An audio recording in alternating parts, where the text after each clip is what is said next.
आप हमारे साथ बने रहे, आपसे अपडेट आगे भी लेंगे। हालांकि 12:20 यानी कि 12:20 तक जो है सदन की कार्रवाई स्थगित कर दी गई है। खबरों में बढ़ेंगे आगे और अगली बड़ी खबर आपको बताते चले, जातीय जनगणना पर सियासत तेज होती हुई नजर आ रही है। समाजवादी पार्टी के दफ्तर के बाहर पोस्टर लगे और जातीय जनगणना को लेकर लगाए गए ये पोस्टर। बड़ी खबर आपको बताते चले, जातीय जनगणना को लेकर सियासत तेज। समाजवादी पार्टी के दफ्तर के बाहर पोस्टर लगाए गए और जातीय जनगणना को लेकर ये पोस्टर लगाए गए। कल से जातीय जनगणना को लेकर एसपी अभियान शुरू करेगी और बनारस से संगोष्ठी की शुरुआत की जाएगी। तो देखिए तस्वीर किस तरह से अब जातीय जनगणना को लेकर सियासत शुरू होती हुई नजर आ रही है। प्रदेश के कई शहरों में सभाओं का आयोजन होगा और ये एक्सक्लूसिव तस्वीरें आप देख रहे हैं। 26 फरवरी सोनभद्र संगोष्ठी अभियान, 27 फरवरी सोनभद्र संगोष्ठी अभियान और इस पूरे मामले को लेकर अब सियासत जो है वो बढ़ती हुई नजर आ रही है। जातीय जनगणना पर सियासत तेज और समाजवादी पार्टी के दफ्तर के बाहर पोस्टर लगाए गए हैं।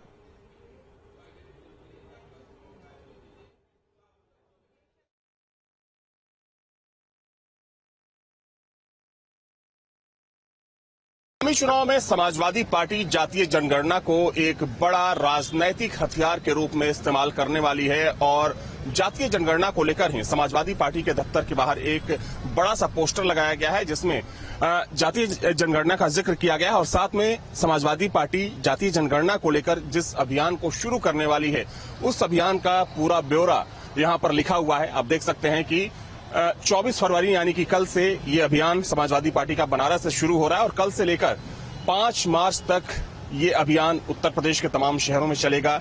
अलग अलग संगोष्ठी आयोजित की जाएगी और कहीं ना कहीं इन सभाओं के माध्यम से जातीय जनगणना के पक्ष में माहौल बनाने की कोशिश करेगी समाजवादी पार्टी। दरअसल पिछले कुछ समय से बिहार की तर्ज पर अखिलेश यादव जातीय जनगणना की बात कर रहे हैं, क्योंकि देखा जाए तो सपा की नजर पिछड़े वोट बैंक पर है। जो वोट बैंक कभी सपा के साथ हुआ करता था, लेकिन पिछले कुछ सालों में ये vote bank छिटककर Bharatiya Janata party के साथ हुआ और देखा जाए तो अब इस वोट बैंक पर बीजेपी का एकाधिकार सा है।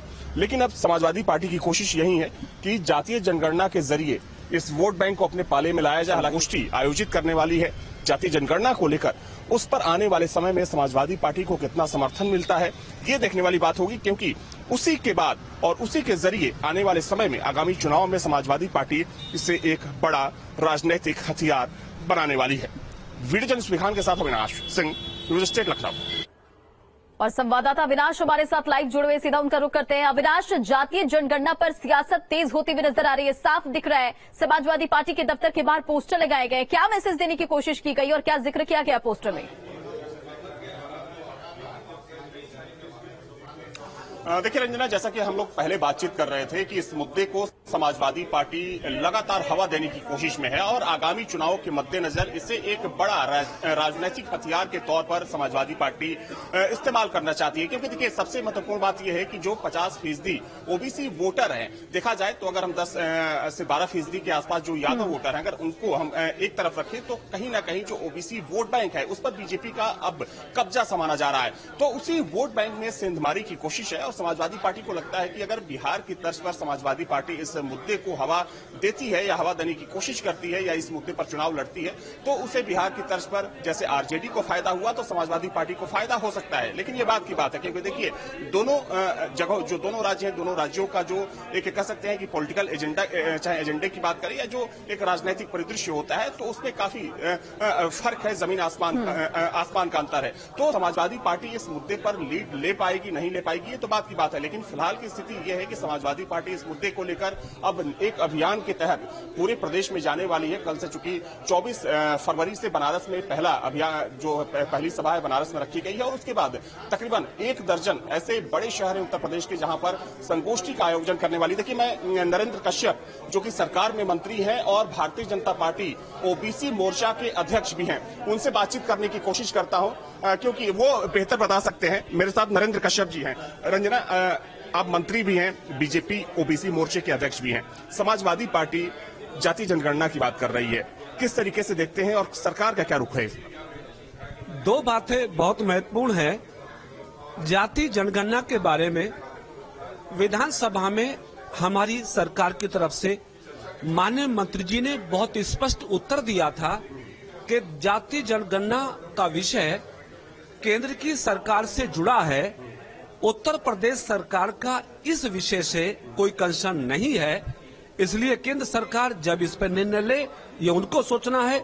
लेकिन समाजवादी पार्टी के मान्य सदस्यों ने उस सही संवैधानिक प्रश्न को न समझते हुए बैल में आकर सरकार के प्रदेश की जनता के कार्य में व्यवधान पैदा किया है।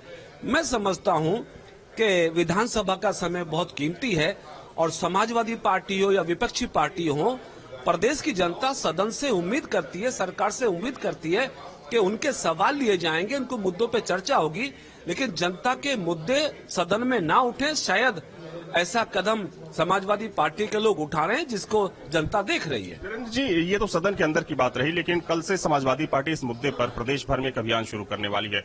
समाजवादी पार्टी, क्या आपको लगता है कि इस मुद्दे को चुनाव के मद्देनजर हवा देने की कोशिश में है? और सपा का यह भी कहना है कि इस मुद्दे पर भारतीय जनता पार्टी बातचीत करने से डर रही है। मैंने बताया कि समाजवादी पार्टी परिवारवाद और भ्रष्टाचार की राजनीति का एक पर्याय बन गई थी, जिसको प्रदेश की जनता ने समझा और उन्हें सत्ता से बाहर कर दिया। अब समाजवादी पार्टी शायद ये सोचती है कि पिछड़ों के बीच में संदेह पैदा करके जाति जनगणना के अनावश्यक सवाल उठाकर, जिसका संबंध प्रदेश की सरकार से नहीं है, वो प्रदेश में एक तरह से एक अशांति का माहौल पैदा करना चाहते हैं। लेकिन